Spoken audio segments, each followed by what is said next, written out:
Құрметті әріптестер, саламатсыздар ма? Менің есімім Бейбіт Ғалымұлы, реанимация бөлімінің медицина қызметкерімін. Біздің реанимацияның меңгерушісінің ұйғарымымен, яғни менің көп Евгений Анатольевичтің, және біздің ұжымның медбраттардың ұйғарымымен біз внутривенечный инфекцияның алдын алу мақсатында осындай жұмыстар атқарамыз.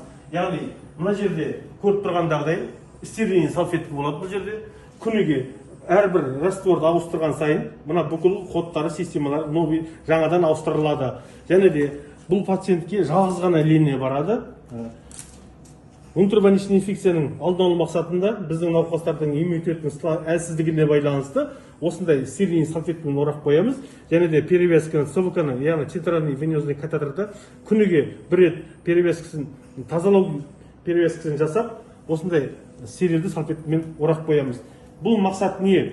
Біздің жаңағы внутривенечный инфекцияның алдын алу мақсатында науқасқа қайта-қайта қолмен контакт жасай бермеу үшін тек қана назначение бойынша 2 рет, 3 рет болсын қан алу мақсатында ғана бұл жерге ғана барамыз. Қалған уақытта біз основной жұмысымызды осы жерде жасайтын боламыз. Бүкіл қан компоненттері, қандай да раствор болсын, внутривенный инъекциялар болсын, осы жері арқылы, яғни хлоргексидин 2% спиртті раствор арқылы шашып, обработка жасап, осы жерде ғана жұмыс жасаймыз. Бұл да тоже суткасына бір рет таза стерильный салфетканы осылай пеленкамен орап қоямыз.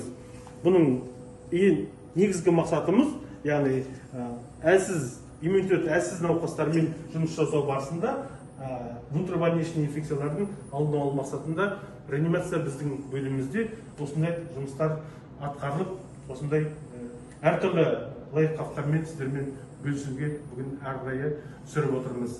Рахмет сіздерге.